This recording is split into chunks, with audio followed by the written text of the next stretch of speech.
বাইরে ছাই দিন তাড়াতাড়ি ভিডিও করলে আরেকটা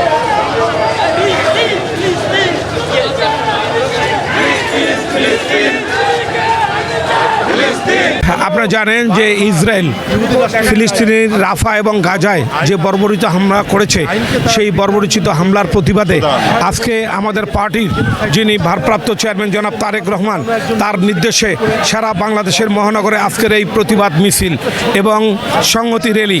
আমরা ইসরায়েলের সেই বর্বরিত হামলার প্রতিবাদ জানাচ্ছি এবং আজকে জাতিসংঘ যে নিশ্চুপ, এই নিশ্চুপ থাকার কারণেও আমরা জাতিসংঘের এই কর্মকাণ্ডকে নিন্দা জানাচ্ছি। আমরা চাই অবিলম্বে জাতিসংঘ এ ব্যাপারে ব্যবস্থা গ্রহণ করবে এবং আমাদের তারেক রহমানের ডাকে সারা বিশ্বের মুসলিম এক হবে এই হত্যাযজ্ঞের প্রতিবাদে। এবং আমাদের সাধারণ মানুষ আপনারা জানেন যে সবাই এই ইহুদিদের এবং ইসরায়েলের যে পণ্য, সেই পণ্য বর্জনের দাবি জানিয়েছে। আমরাও তার সাথে একমত পোষণ করছি।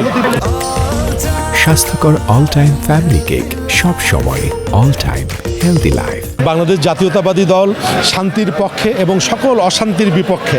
তাই বাংলাদেশ জাতীয়তাবাদী দলের ভারপ্রাপ্ত চেয়ারম্যান জননেতা জনাব তারেক রহমান রাফা এবং গাজায় যে নির্মম হত্যাযজ্ঞ এবং বর্বরচিত হামলা হয়েছে, সেই তার প্রতিবাদে সারা বাংলাদেশে প্রত্যেকটি মহানগরীতে একই সময় একই সাথে এই সংহতি ও প্রতিবাদ র্যালির উনি নির্দেশ দিয়েছেন। তারই ধারাবাহিকতায় আমরা এই প্রতিবাদ ও সংহতি র্যালির মাধ্যমে বিশ্ব বিবেকের কাছে আমরা প্রশ্ন রাখতে চাই যে বিশ্ব বিবেককে আজকে জাগ্রত হওয়ার সময় এসেছে। সারা বিশ্বের মুসলিম ঐক্যবদ্ধভাবে ইহুদি রাষ্ট্র ইসরায়েল যে রাফা এবং গাজায় যে অমানবিক যে হত্যাযজ্ঞ চালিয়েছে, তার জন্য আমরা সোচ্চার হব এবং আন্তর্জাতিক আইন অনুযায়ী তাদের প্রতি যেন বিচারের ব্যবস্থা করা হয়, এই জন্য আমরা জাতিসংঘের প্রতিও উদাত্ত আহ্বান রাখব।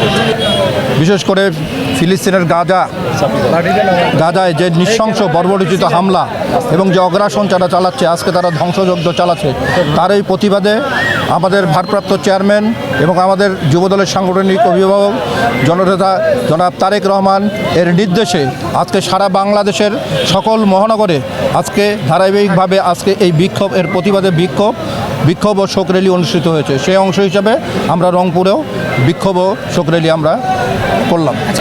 ইসরায়েলি পণ্য আমাদের ইতিমধ্যে ঘোষণা এসেছে, আমরা অবশ্যই বয়কটের জন্য আমরা প্রচার প্রচারণা চালাচ্ছি এবং স্পষ্ট ভাষায় একটি কথা বলতে চাই।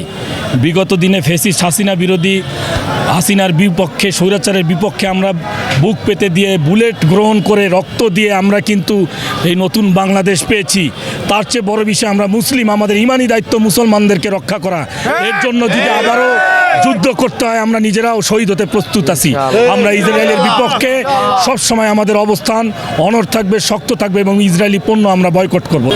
সরকারের প্রতি আহ্বান আমরা জানাতে চাই, আপনারা অবশ্যই বিশ্বের যেগুলো নেতৃবৃন্দ রয়েছে তাদের কাছে বাংলাদেশের পক্ষ থেকে অবশ্যই একটি আমাদের মতামত জানিয়ে দেন এবং আমাদেরকে আমরা আজকে দেশনায়ক তারেক রহমানের নেতৃত্বে আমরা বলতে চাই, যুব দলের প্রত্যেকটি নেতাকর্মী আজকে প্রস্তুত। আপনারা ভিসা মুক্ত করে দেন, উন্মুক্ত করে দেন। আমরা ফিলিস্তিনিতে যাব, আমরা ফিলিস্তিনিতে গিয়ে যুদ্ধ করব, হয় বাঁচবো না হয় মরবো। ফিলিস্তিনকে রক্ষা করব, মসজিদুল আকসাকে রক্ষা করব, এটি আমাদের ইমানি দায়িত্ব।